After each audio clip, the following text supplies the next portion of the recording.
Hello everyone and good evening. So चलिए देखते हैं निफ्टी से रिलेटेड एनालिसिस कल के लिए। तो कल जो फ्राइडे हमने एनालिसिस किया था उसमें काफ़ी सारे चेंजेस हुए आज, बिकॉज मार्केट जो है almost 150 point plus gap down open हुआ। एंड जो ट्रेड जो बनना था वो ट्रेड बना ही नहीं। एंड इवेंचुअली क्या हो जाता है, जब इतना पॉइंट जब मार्केट गैप डाउन डाउन हो जाता है, then you have to think, right, you have to think कि क्या ट्रेड बन सकता है। कॉल लेने का कोई ट्रेड बनेगा नहीं बिकॉज मार्केट डाउन है।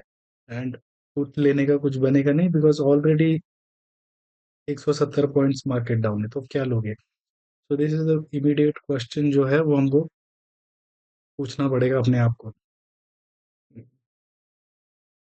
तो यहाँ पर हुआ कि आज कि हमारा ये जो लेवल है कुछ 22,655 22,550 के आसपास ही प्राइस ने 22,550 यहीं पर ही ओपन हुआ फर्स्ट टारगेट के आसपास में, उसी का रेजिस्टेंस लेते हुए प्राइस नीचे आया। एंड सेम लेवल को 22,550 को प्राइस ने सपोर्ट बनाते हुए उसी के आसपास में पूरे दिन साइडवेज रहा। आज का दिन ऐसा होता है जहाँ पर लॉस जो है वो आपके पिछले दिन के पॉजिटिव को एक्सीड कर जाता है ना, आपका नेगेटिव जो है। समझो पिछले हफ्ते अगर आपने 5,000 बनाया था तो आज आपका -10 के होने का पॉसिबिलिटी होगा, अगर आपने एक या दो ट्रेड में ही ट्रेडिंग अगर बंद नहीं किया होगा तो ये जितने भी these are all the price action levels, right. Price action levels cannot be assume based on anything. मतलब ऐसा कुछ नहीं है कि आप वॉल्यूम को देखकर एक लेवल निकाल सकते हो या फिर कोई किसी और चीज को बॉलिंजर बैंड को देखकर ये निकाल सकते हो। This is a purely price action levels which we are discussing. So let's take a look again on the daily chart. Daily chart में क्या हुआ है कि प्राइस ने अपना ओवरऑल जितना बड़ा एक सपोर्ट था यहाँ पर, प्राइस ने ऑलरेडी उसको ब्रीच कर दिया है। अभी बेस्ट क्या होगा हमको कि प्राइस ऊपर जाए, एक रेजिस्टेंस लेकर दोबारा नीचे आए। This is the best plan. But market क्या कर सकता है, that is only market. Market will tell us कि हाँ भाई ये मार्केट कर सकता है, right. The best will be this thing, ऊपर जाए फिर वहां पर एक रिजेक्शन हो, then we can go ahead for a bottom trade. ये जो पहले सपोर्ट था एटलीस्ट एक रेजिस्टेंस हो, देन प्राइस नीचे आ जाए, then we can think about it. तो this is what the overall sentiment looks like कि मार्केट फुल ऑन एक सपोर्ट ब्रेक कर चुका है। ये पहला पॉसिबिलिटी। एक और पॉसिबिलिटी को हम लोग वो नहीं कर सकते, इग्नोर नहीं कर सकते कि प्राइस ने दिया एंड देन दोबारा इसके अंदर आ जाए ना। पहले इतने दिन से हम लोग बात कर रहे थे कि प्राइस इस रेंज में है, अभी ये रेंज का कोई काम नहीं है वहां पर। बट स्टिल मार्केट कम में come with in this zone के यहाँ पर ट्रैप कर ले एंड देन दोबारा अंदर आ जाए एंड फिर होते हुए फिर नीचे की तरफ आ जाए। This is also another possibility. The last possibility is कि प्राइस यहीं से नीचे का ट्रेंड कंटिन्यू कर लेता है। तो let's take 5 minute chart and एक कल के लिए क्या प्लान है वो डिवाइस कर लेते हैं ना। तो एज एन अप ट्रेंड के लिए, अगर समझो अगर प्राइस 22,580 के ऊपर, 580 के ऊपर अगर क्लोजिंग देता है तो ऊपर हमको 22,618 एंड उसके ऊपर 22,680 एंड उसके ऊपर 22,740।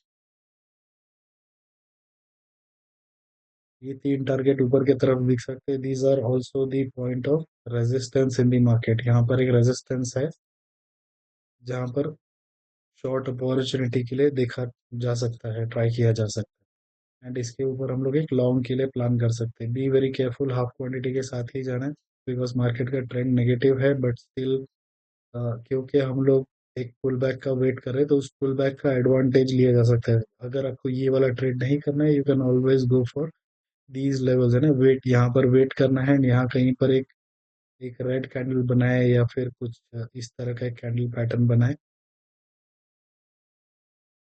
Then you can definitely go for a short play. Short के लिए यहाँ पर एक ट्राई किया जा सकता है। सेकंड क्या है कि अगर ये जो प्राइस है 22,520 या 25, अगर इसके नीचे अगर प्राइस क्लोजिंग देता है तो प्राइस विल गो फॉर 22 480,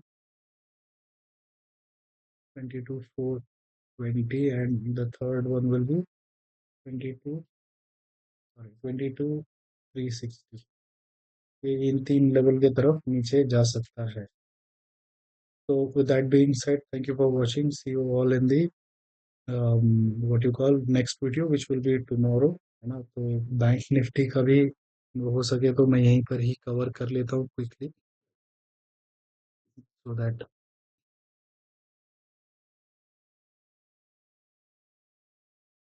तो बैंक निफ्टी का भी सेम लेवल था यहाँ पर, कि प्राइस ने यहाँ पर 48,360 ये हमारा लेवल था। प्राइस वहीं पर ही आकर एक सपोर्ट बेस बना लिया है ना। See, जो ये जो लेवल्स है, these are also support and resistance for the market. तो जब प्राइस वहां पर आ चुका है इतना गैप डाउन होकर, देर वहां पर कोई न्यू ट्रेड वहां पर कोई बनता नहीं है ना। वहां पर कोई एक नया ट्रेड ऐसा नहीं होगा कि हम लोग ले ले एंड नीचे कुछ मिल जाए।